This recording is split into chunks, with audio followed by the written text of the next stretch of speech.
Pacar Posesif bab 5. Kau pilih dia atau aku? Cerita ini ditulis oleh Nona Adilau. Hanya tersedia sebagian bab di YouTube dan tersedia versi teks sampai tamat di Karya Karsa. Link di Karya Karsa ada di deskripsi. Aku sudah siap berangkat ke kantor, tapi nggak berani keluar kamar karena takut bertemu pria itu yang sudah mulai menginap dari tadi malam. Aku juga diwanti-wanti mama, nggak boleh melapor ke papa kalau adiknya menginap di rumah. Awalnya aku keberatan, tetapi mama memohon padaku. Katanya pria itu sedang kesusahan karena tertimpa musibah. Makanya mama menerimanya tinggal di sini sambil dia menyelesaikan masalahnya. Terpaksa aku sebagai anak yang baik akan tutup mulut, walaupun harus menahan ketakutan akan pria itu. Aku tersenyum lega saat nama Thomas muncul di layar ponselku. Dia akan menjemputku. Oke, aku tunggu di depan ya. Aku memutus panggilan. 5 menit lagi Thomas sudah sampai. Aku sudah harus menunggunya di depan rumah. Meneguhkan hatiku biar gak gugup atau menunjukkan ketakutan seperti tadi malam saat bertemu pria itu.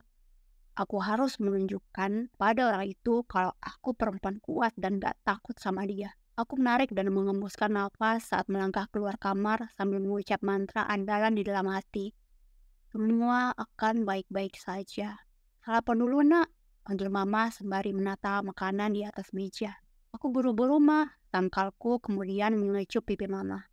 Ini masih jam 7 pagi, biasanya kamu berangkat jam 8. Sarapan dulu. Aku harus cepat ke kantor karena belum selesaikan laporan yang harus dimasukkan ke manajer jam 9 pagi, balasku. Ya udah, tunggu sebentar. Mama pindahin sarapan kamu ke kotak bekal. Jangan protes, ancamnya sebelum berlalu ke dapur. Kalau mama udah bilang jangan protes, ditambah dengan mata melotot, aku nggak bisa nolak lagi. Sebenarnya udah kebiasaan sarapan sebelum ke kantor, tapi demi menghindari pria itu, aku harus bohong ke mama soal laporan ke manajer. Sambil menunggu kotak bekal, aku melarikan jempolku di atas layar ponsel di ruang tengah. Terdengar salah satu pintu kamar dibuka dari dalam. Aku mengangkat wajah. Tapi segera aku sesali karena bersitatap dengan pria itu. Selamat pagi Dinda, sapanya dengan suara terdengar ramah.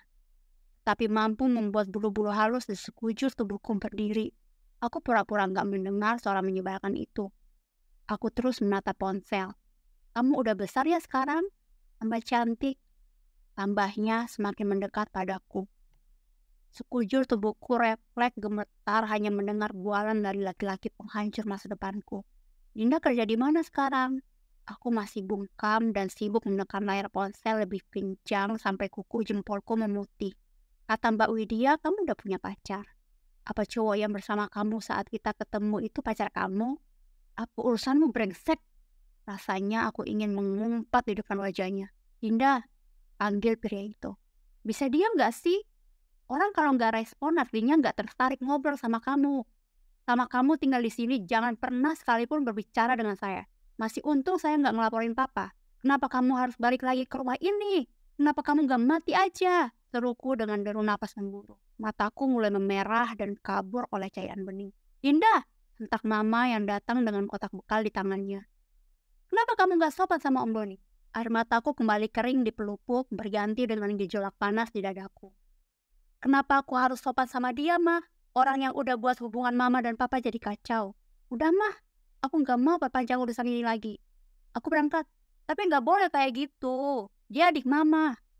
Mama terus mencicar. Aku meraih kotak bekal di tangan mama tanpa membalas satu patah kata pun. Maaf mah, jangan salahkan aku nggak sopan pada adik mama. Andaikan aku punya keberanian, akan kuceritakan perlakuan tak berperi kemanusiaan lelaki pengecut itu padaku 13 tahun silam. Hanya saja, aku belum punya keberanian membuka rahasia yang selama ini tersimpan rapat di sudut kotak memori terdalam. Biarlah rasa sakit dan malu ini aku rasakan sendiri. Mobil Thomas sudah terparkir di depan rumah. Asli, suasana hatiku di pagi yang cerah ini hancur berantakan. Bahkan kehadiran Thomas gak bisa membuat keadaan hatiku membaik. Kok mukanya muram gitu? Nanya Thomas saat aku sudah selesai memasang sabuk pengaman. Adik mama yang kita temui semalam tinggal di rumahku selama sebulan. Rasanya aku pengen bunuh dia aja. Tampangnya ngeselin banget. Mana kepo siapa pacarku, kataku berapi-api. Marahi dia, jangan biarkan dia bertindak semena-mena sama kamu. Respon Thomas setelah membunyikan klakson mobil. Menyapa mama yang sedang memandang mobil Thomas dari teras rumah. Udah, tadi aku ancam dia jangan pernah ngobrol sama aku. Kalau enggak, akan aku laporin ke papa. Bagus, gitu dong, harus berani. Udah, kita ngobrolin hal lain aja. Gak usah mikirin dia. Thomas mengalihkan pembicaraan dengan bercerita rencana-rencana dia untuk mengembangkan bisnisnya. Banyak ide-ide bagus yang akan dia buat. Aku yakin suatu saat brandnya akan semakin besar dan dikenal banyak orang. Aku bangga banget menjadi salah satu yang menemaninya dari bawah. Sementara mendengar ceritanya, perhatianku teralihkan oleh notifikasi dari aplikasi chat yang muncul di ponselku. Aku tertawa pelan saat membaca pesan masuk. Gak lagi gila kan? Tanya Thomas gak ada sopannya sama cewek sendiri. Gila kayak kamu. Sindirku gak mau kalah. Setelah diam sesaat, aku menjelaskan pada Thomas alasan kenapa aku tertawa. Temanku lagi curhat, lagi patah hati sama cewek. Baru kali ini dia bilang galau, dia cowok. Potong Thomas. Iya, dia sahabatku dari SMP. Kemana-mana selalu berdua. Bertiga sama BK. Kita mulai berpisah sejak dia lanjut S1.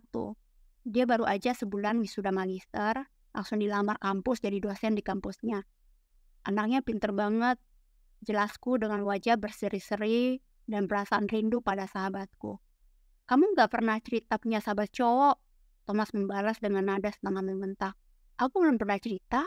Duh, maaf ya, kayaknya aku lupa cerita. Aku menepuk keringan bahunya. Thomas menggerakkan bahu kirinya seolah risih ku sentuh.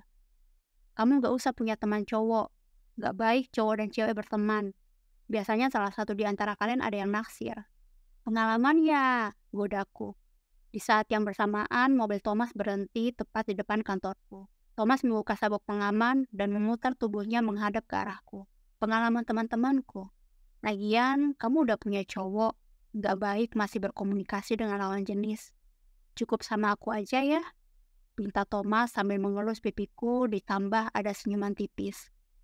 Namun, aku tahu apa arti lengkungan itu, yaitu sebuah ancaman. Tapi dia sahabat aku, Tom. Aku gak bisa. Aku berharap dia mau mengerti dan tak melarang aku berteman dengan sahabatku. Fine, sekarang kau pilih dia atau aku? Serunya penuh penekanan di tiap kata yang diucapkan. Aku memijat pelipis seraya mendesis pelan karena mendadak sakit kepala. Thomas mulai kumat ngeselinnya. Gimana bisa dia buat pilihan yang gak bisa aku pilih? Teman-teman, ini adalah part gratis yang bisa aku bacakan di YouTube ya. Untuk teman-teman yang mau baca sampai tamat, bisa baca versi teksnya di Karya Karsa. Link Karya Karsanya aku taruh di deskripsi. Terima kasih untuk dukungannya teman-teman. Aku tunggu loh dukungannya. Terima kasih. God bless you.